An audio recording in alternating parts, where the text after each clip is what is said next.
অখিল গগৈয়ে কালি এগৰাকী মহিলাক সন্মানীয় মহিলাক তেওঁৰ পাৰ্টিত যোগদান কৰাইছে। তেওঁক এটা দায়িত্ব দিছে যে মিয়াই ঘৰত বনোৱা পৰঠা আৰু বিৰিয়ানী ট্ৰেইনিং কৰি আমাৰ অসমীয়া মানুহৰ ঘৰটো যাতে বনে তাৰ ব্যৱস্থা কৰিব লাগে।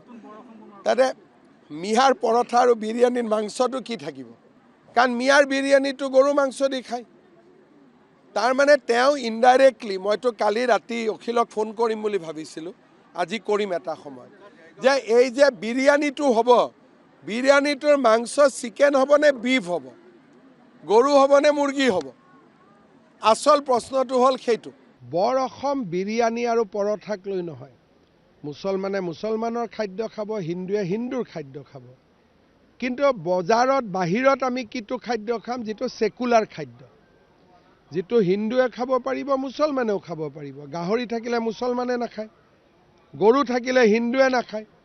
মই যদি একেটা কথাই ক'লোহেঁতেন, মই কি ক'লোহেঁতেন, যে আমি এটা এনেকুৱা ট্ৰেইনিং কৰিম য'ত নেকি হিন্দুৱেও খাব পাৰিব, মুছলমানেও খাব পাৰিব। তেওঁ কি ক'লে, যে মুছলমানৰ খোৱাটো মই হিন্দুক খোৱা কৰিম। এইটোতো সাম্প্ৰদায়িক কথা হৈ গ'ল।